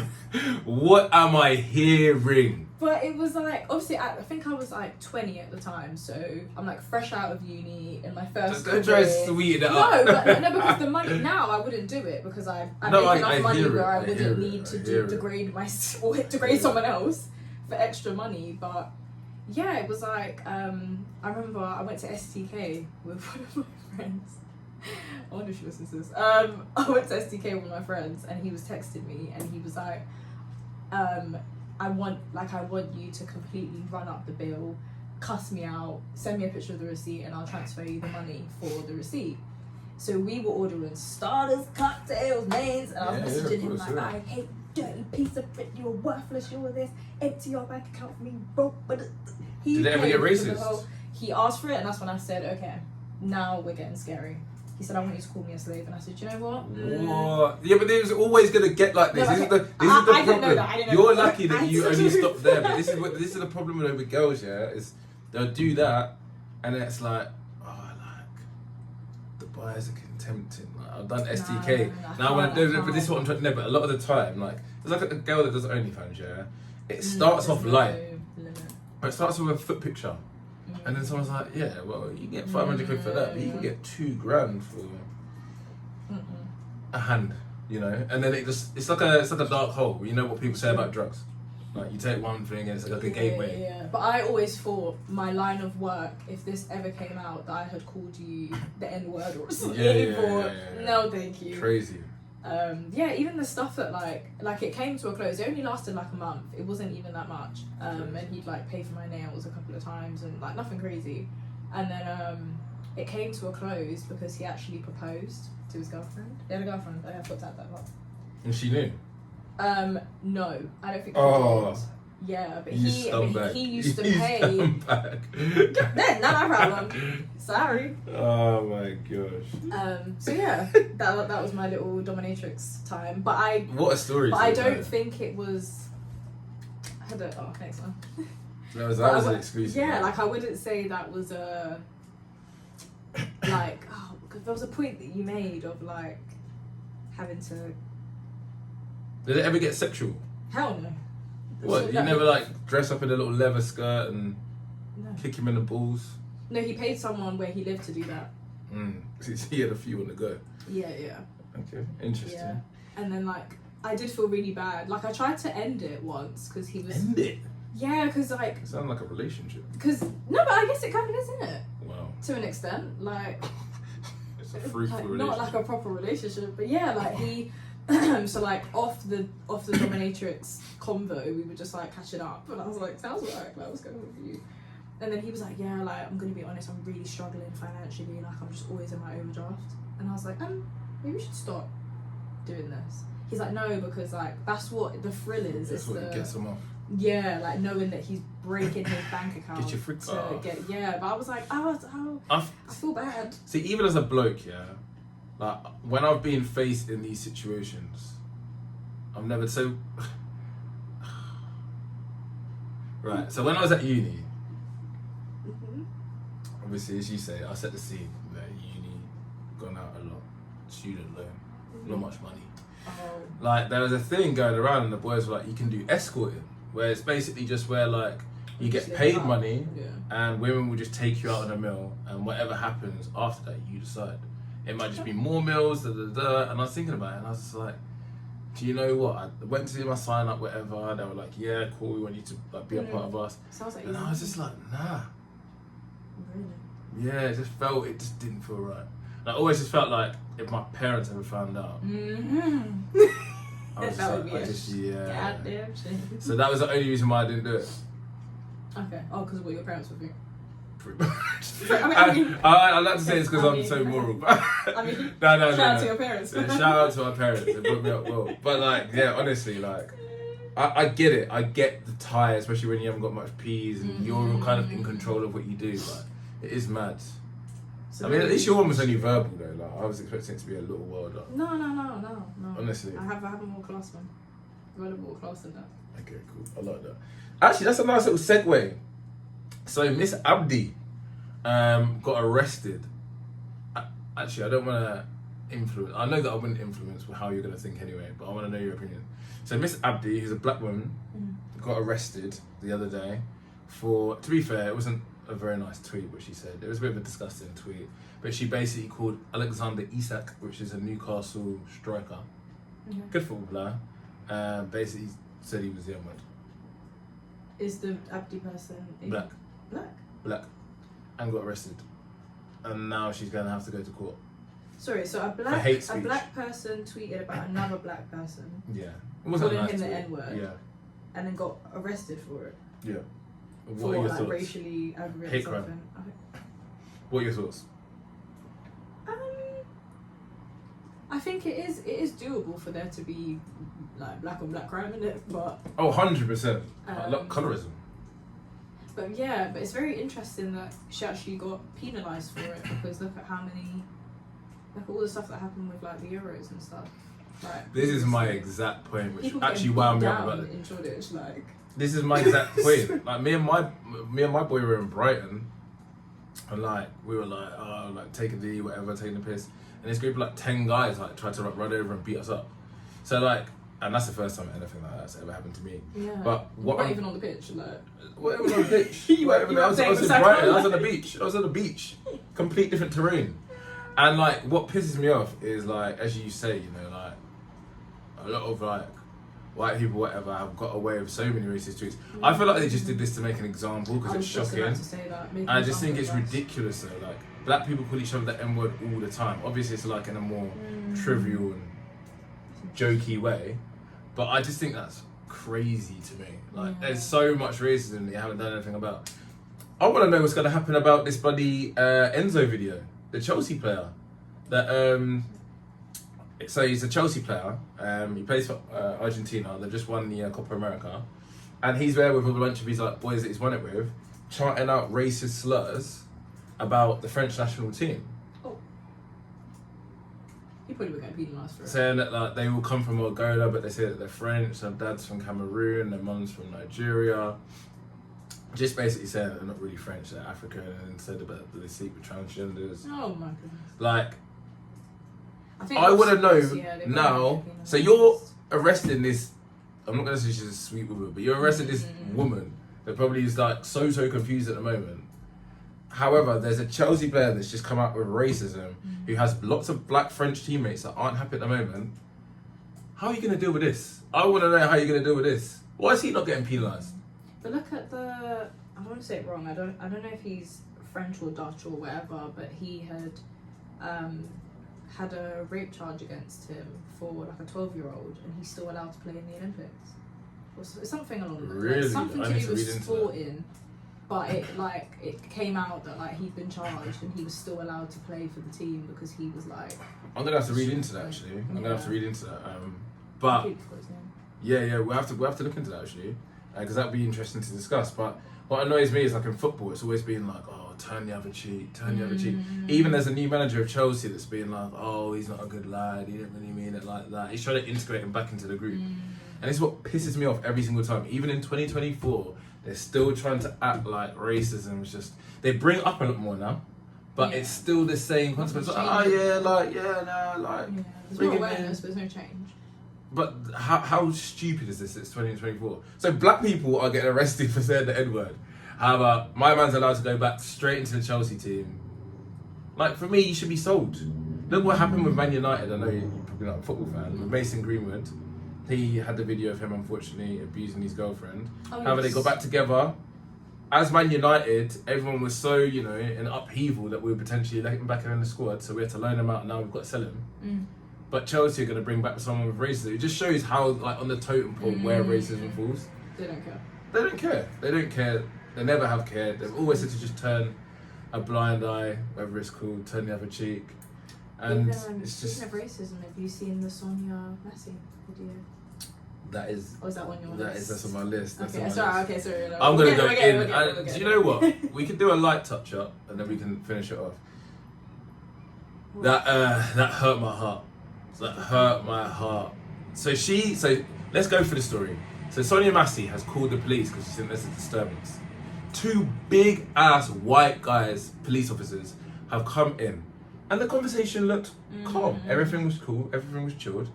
He's directed her to check on the stove. And they're asking for her ID. Why are you asking for her ID when she's called you? 2, you've asked her to check on the stove. Then next minute, ultra aggressive. They've both got their guns out. So I'm blaming both of them, not just the shooter. And he shot her in the head twice. A small black woman. Apparently she's paranoid schizophrenic as well. Maybe they did something little to like freak her out. Why was that not a taser? But then why would you tell me to pick up the water and then shoot me for picking up the water? That's fine. It just shows the disregard, unfortunately, for black life. And do you know the worst thing is? I am the last person in the world to play the black card. Like, I don't really believe in DEI. I feel like everybody should get what they get in merit. I feel like there's a lot of opportunities in the UK to be able to make it, whatever your background, whatever your colour. I know it may be harder, but I think there's enough opportunities. But stuff like that it just shows that like the disregard for black life is it's crazy. It's mental. It's absolutely mental.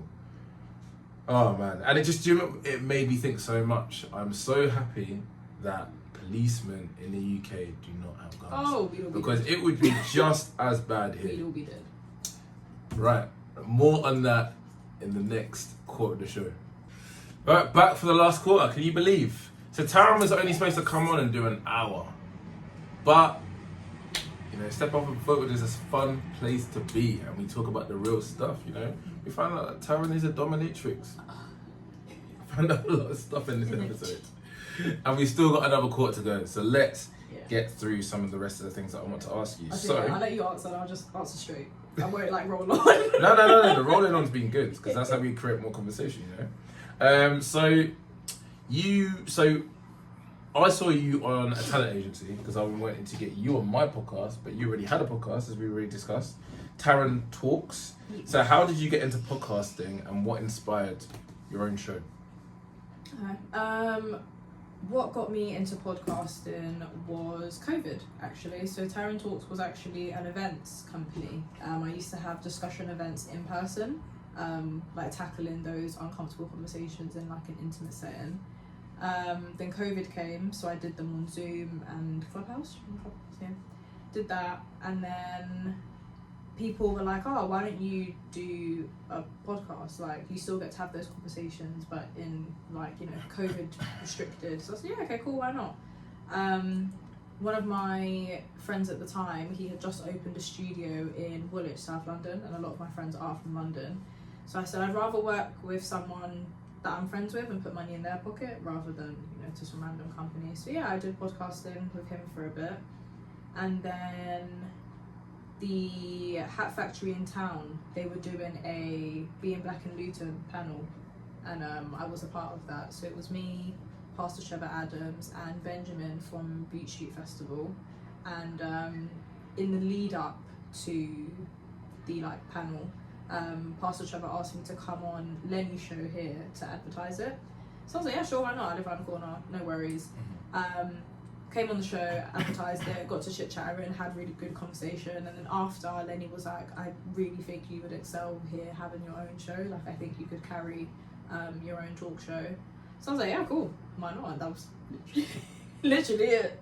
Right place, right time. Right place, right time. It's crazy. Yeah, Lenny's a good guy. Yeah, that is quite interesting. And then you had Taryn Talks. So how did that go? As in, how did it start, or How did it transpire? How did it go? Yeah. So it was actually due to heartbreak. That was the reason where Taryn Talks came from. So I had a boyfriend when I was 20, my first boyfriend. He was like first everything, and we broke up due to, I think looking back, it was like, I don't want to say like there was pressure, but I've always been in work. So from when I was 16, I've always been in some kind of work, part-time, full-time, whatever. And we both left uni for separate reasons. And I continued in my career ladder and he was just stagnant. And mental health wasn't really well known about back then. So looking back, I actually think he might have been depressed. But at the time, it was just, you're being unproductive. Like, I've seen a job application, I've sent it to you and you haven't completed it. You're just sat in your room all the time, just vexed, like, wow. Looking back, if we were more educated on depression, I probably wouldn't have dealt with it in that situation. But I felt like I was being the supportive girlfriend when I was really being the forceful parent hand. Do you know what? That's actually a very good reflection. That's a very good reflection. That's why a lot of black men feel like they can't open up, you know, because, you know, they're just shout and scream at him. No, but we were young, so back then it was... No, but do you know what? I actually rate their reflection. Because forget black, like, any... Women in general can't apologise. And I can hold up my hands and say... The accountability is crazily bad. Yeah, for real. So, yeah, we came to an end because it was just like, we're just on two different paths. I don't want to keep feeling like I'm nagging you. I don't want you to feel like you're not enough for me, so let's just leave this here. And do you feel like women are hypergamous? I think that's 100% true. I don't think it's a bad thing that women are hypergamous. That's a new word. So generally speaking, long term, they would never date someone that's like lower than their social economic status, or someone that basically earns less than them. And I don't think that's a bad thing, by the way. I think it depends on the person. No, I genuinely, because I've dated someone that was broke, but I saw the potential. Was it long term? Did I see them long term? Or? Was it long term?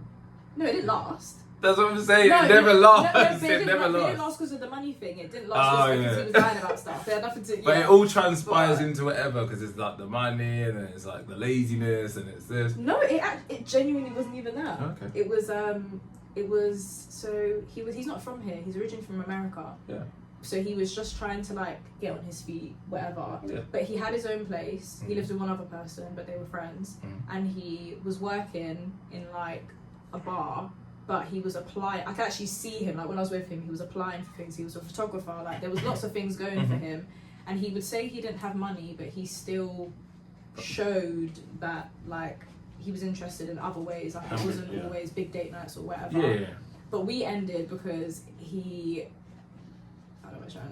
told me that it was okay with me not sleeping with him because he was sleeping with other people, but I didn't realise that. So he was like basically making out like we're exclusive and saying, don't worry, like we don't need to rush into sex, like it's perfectly fine. And then it came out that he was okay with it because he was crying. That's what he was. I find that jokes. I always say that to girls. I always say it to girls, like guys have got 20 times the amount of testosterone. Hate to say it, men are just sexual beings, right? And men do want it a lot. Like, yeah, I know there's some people, like there's 0.0% of men that are asexual, cool. But I'm talking about most guys are gonna want sex all the time, right?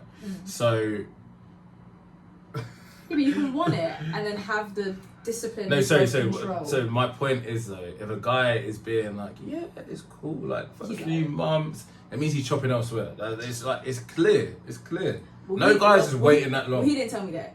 So now you broke and nasty. First you were just broke, now you're nasty. I know you're calling him broke as well after that as well. Yeah, I hear that. No, but he used to call himself broke. Like, now looking back, that was a dark time. Anyway, we're out of that now. But that's how it started. That's how Taryn talks. Yeah, that was it. Yeah, so me and my so the second guy I was talking about being broke, that wasn't my boyfriend. Yeah, I know. It's another guy. Yeah, just because we went on to hypergamous. Yeah. So, I think pretty much all women are hypergamous. I don't think it's a bad thing at all. Yeah, to an extent. Yeah. Yeah, everyone wants a man that's a provider, isn't it? Yeah. Financially and all sorts. Yeah, and there's biological reasons for that as well. When you have a baby, you're going to be relying on him. Like, I don't think it's a bad thing at all, but I think it's very fair. I think it's pretty much a fact for everybody. But yeah, so we came to a close, and I didn't realise it was like my first heartbreak. You know, there's like Twitter threads where it's like my first heartbreak, and they walked for like 10 hours. Like my first heartbreak, it unearthed a lot of my traumas I didn't know I had. If that makes sense. So like growing up, I had like the fairy tale childhood, and you know, 2 holidays a year, birthdays, whatever. And then after he left, I started thinking of like other things or things I'd let pass, things I'd let slide with friends, and I was like, oh, there's a lot of things going on. So I was working like part-time at the time, so I was able to like not call in for shifts, and I basically just mooched in my room for like 2 weeks. And then my mum was actually the one that said to me, why don't you look into like therapy or something? Like if you don't want to talk to anyone else, why don't you talk to like a professional? So I was like, I'm not depressed, like it's just a guy. Like at that age, it's like, I'm actually depressed over a man? Oh my god. So eventually I ended up going Nothing wrong with no, but at that age, it was like, you didn't even know what depression was, really. Like I had a few friends that would go to my uni therapist, but they would just say, wow, how do you feel about that? It wasn't real hardcore therapy that some people are doing now. So yeah, I signed myself up, and I was on a 10-week course for anxiety, funnily enough. Didn't even know I had that, but I think it was like triggered, so it was like event triggered. I don't actually have. So I've had this conversation with you, right? How did you find having therapy for anxiety? Because to me it doesn't make too much sense. Therapy for me is the perfect cure as a coach. Therapy for me is the perfect cure for depression, because depression means you're preventing yourself from moving forward because of a traumatic event. So therapy makes sense. A lot of the time with anxiety, it's not actually due to a traumatic event that's happened. And obviously, anxiety is about more moving forward. It's things you're worrying about, things in your future. Is coaching, I always think coaching, not saying obviously, you know, you kind of have to hit a certain level to be a therapist. Coaching is quite unregulated, but I feel like coaching may actually be a better social science for I found it quite interesting. I did cognitive behavioural therapy. CBT, it was a group, so it was group therapy actually for 10 weeks, and I learned a lot about like coping mechanisms. It was interesting to hear other people. Obviously, mine was triggered by a breakup where like I'm overthinking everything and I'm just like jittery and overthinking stuff. And whereas some people were unable to leave the house because they can have a panic attack, or looking out the window and they're like, there's levels. I'm like, wow, y'all be really going. But you got to remember, like with anxiety and depression, it's something that we all have. It's just a scale, right? Exactly. And it's realistically, you are actually have anxiety or depression when it's something that's long term and it's really preventing you moving forwards. But it's something that we all go through. We're all going to be depressed at breakup. My first breakup, I was depressed. Do you know what I mean? Like, grandparents die, you're going to be depressed and so on. Parents die, you're going to be depressed. It's about how long that lasts, basically. But I would say it was good. At first, the first 2 weeks was a bit uncomfortable because it's like, hi, my name's Taryn, I have anxiety. Hi, Taryn. Like, was it like that? Yeah, at first it was like that lady with a whiteboard talking about what anxiety is. But then as time went on, I learned a lot more. So like, I don't drink Red Bull, and I try to avoid Coke because the caffeine can trigger things in your head and stuff as well. I learned like breathing techniques, so I'm claustrophobic. But you know that train to go to Notting Hill Carnival? Ooh, oh man. Sometimes I'm like, but then I remember my breathing techniques that I did when I was in... Wim Hof? Wim Hof? Oh, okay, alright. What, carnival? That's like the master of breathing techniques. Oh, no idea. But learn something new every day. Every day's a school day. Try it. I done one of his like YouTube things. It was really good. I've only tried it once, but I was like, I can see why people rock with this. It's quite cool. Yeah, bear technique was breathe in for 6, try and hold for 6, and then exhale for 6. So when I'm on that train on the central line, I'm like, people next to me are like, what's It gets easier and easier. At first, it sounds daunting, but then when you start doing it, yeah. So so after I went to therapy, I was like telling my friends about some of the stuff that I was doing in the classes, and they were like, oh, I wish I could do something like that, or I wish I could have somewhere where I could just go and just talk about how anxious I was this week and etc. etc. And I thought, oh, I really wish I could provide like a space for people to just talk freely and not like, you know, topics that we avoid at the dinner table. Can I jump in here? Go for it. And this is something I have to big up the females.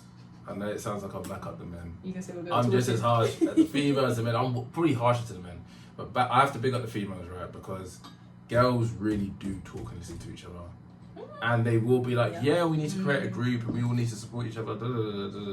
Guys don't do that.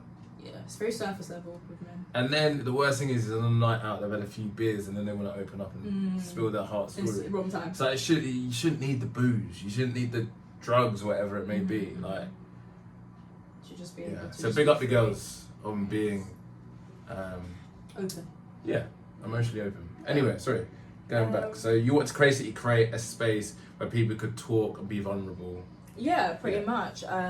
So I was sat with my mum one day and I was like, I kind of want to like do something. I want to have an event where people can tell their stories and someone in the audience can relate to it and maybe like chip in, and it's just like, I don't know how to sort of describe it. And she was like, well, you're always talking. So she was like, why don't you call it Taryn's talking or something like that. And I was that's like, where the birth happens. So I've got a question because I quite like that, and it relates to everything you've just said. So obviously you say, you create, a comfortable environment for uncomfortable conversations. Mm-hmm. How do you create that atmosphere? How do you create that soiree? using the wrong context, but I've been listening. You're trying to fray it. I chucked it in. I actually don't know the answer to this, but even like in dating, when I like speak to men, they always say, I don't know what it is, I just feel like I can just talk. Like sometimes, like pillow talk, but men will really be telling me. Yeah. When you get a man talking, it's like, oh, okay. When you get a man talking, he'll talk more than a woman. But it's just getting to that stage, which is the hard part. But it's been in like every job I've had as well, even with like probation, like I would maybe take someone else's case and they're like, this person's a complete, like they're horrible, they're this, they're that, and then I meet them and then they're fine. Yes, so people, you got that natural aura, you're a people person. That's And that's something that you can't always learn. Something you can't have or don't have. And that's why I dropped out of uni, because I knew I wanted to work with people, but no degree can teach me how to be a people person. You've either got it or you don't, I think. What was your most memorable episode? Obviously, it's today on Step Up Unfiltered. But what's your most memorable episode of Taryn Harris? Okay, in terms of in person, when it was an events discussion, definitely my Males Matter. That was the best one I had. Yeah, there were men crying in there. It was amazing. It was a group of like 30 men, and we were discussing. I started off quite light, talking about, what's a good friend to you? Can you name a time where like a male friend has been good or not a good friend? Then it got onto stuff like sexual partners and stuff like that, and then men were opening up and talking about abortions and how they really truly felt with going through, and I was like, wow.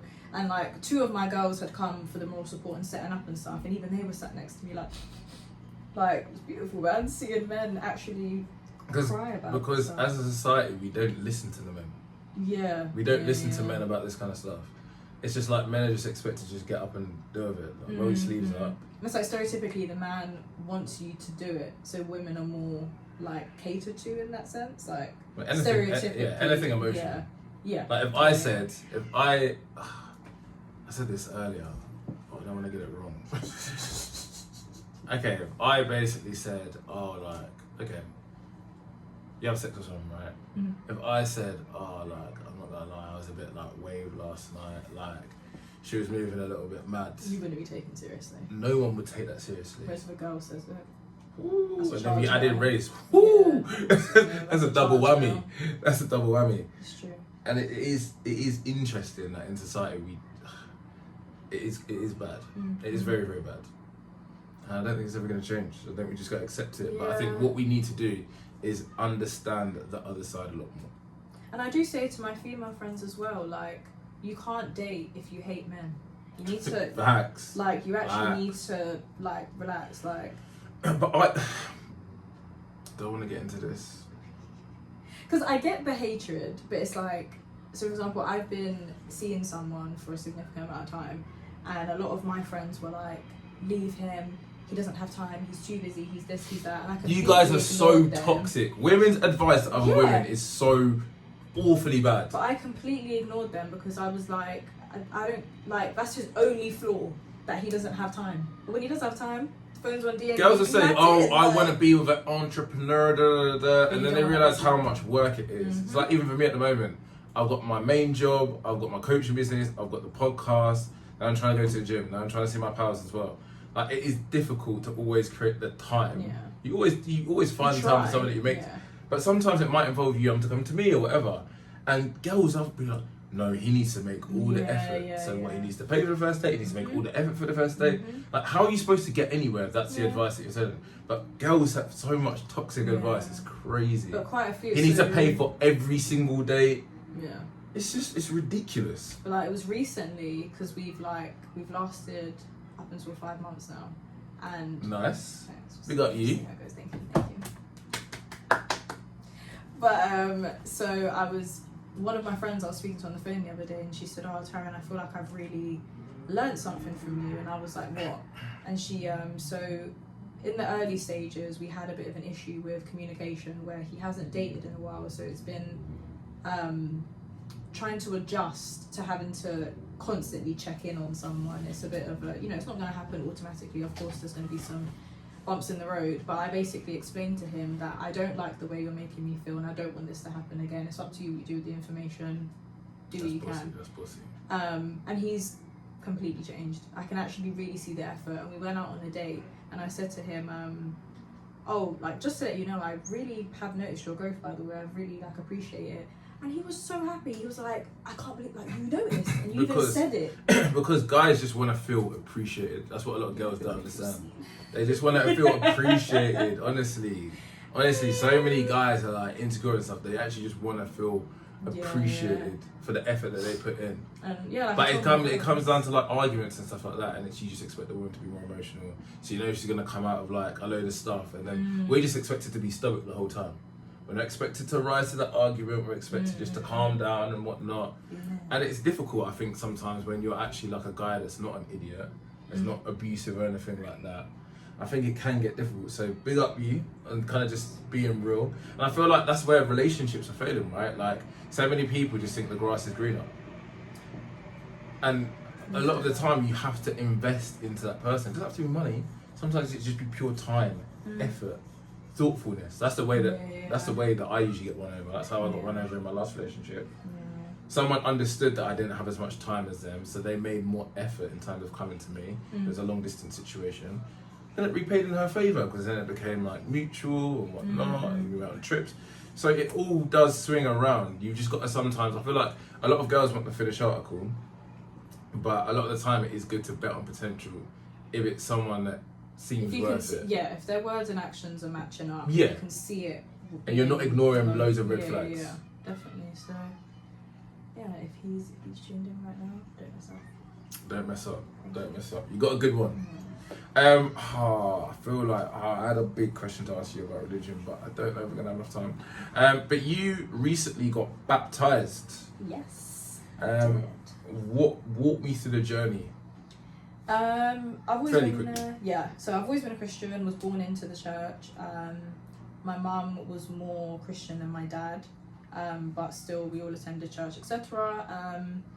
I went through the motions in church that are just normal for your age range. So like I had my holy confirmation, so I'm Church of England, so I had my holy confirmation when I was 11 just because that was the next step. But I wanted to renew my baptismal vows because in the past 4 years I feel like I've been invest in myself more into learning my faith, and I've definitely noticed a shift in like my whole life. So I mean, there's nothing wrong with going out partying and whatever. I definitely still go out and party and stuff, but my friends would notice like the way that I date, the kind of careers I was going into, the advice that I was given, it just completely shifted. Like I hike now. Like my friends were like, someone said this rebrand is insane. Like baptized, hiking, but it became the reason. I hate this phrase. It's Yeah, giving grown. It's giving grown. Yeah, but the main like Can't believe I said that. like one of the main things for me was I find a lot of pretty women don't have anything to them. Facts. Damn. Facts. So I would meet people and I would be like, oh, I'm a probation officer, or if I would post like maybe a scripture on my story, men would pop up like, damn, you're Christian. And I was like, okay, no, like I get social media, like social media is not real. I post what I want you to see, but I want people to associate me with being God-fearing, with being wholesome, because that is what I am. My friends know I am. So I want people on the outside to see who I actually am, and I didn't realise what I was putting on. So like even the person I'm seeing, he was like, your social media, I thought you were stuck up, I thought you wouldn't like chat to anybody, like you gotta be a big baller. Yeah, but it's just because I look put together, doesn't mean I'm a... I mean that's the only insecurity talking. Yeah, exactly. Because your social media is so calm. That's crazy to say. I completely agree with you. I think that girls deep down know that when you're a pretty girl, that guys, it sounds a bit bad to say, but guys initially do go for looks, right? It's true. We're not as asked about a woman's career as much as a woman is about a man's, and financial stability and whatnot. I think a lot of girls know that they can get by in life by just being a pretty girl. Hot, yeah, pretty privilege. Which, yeah, it is. It definitely is a thing. But the thing is like, if you're, because you're probably when as a pretty girl, you don't want to settle.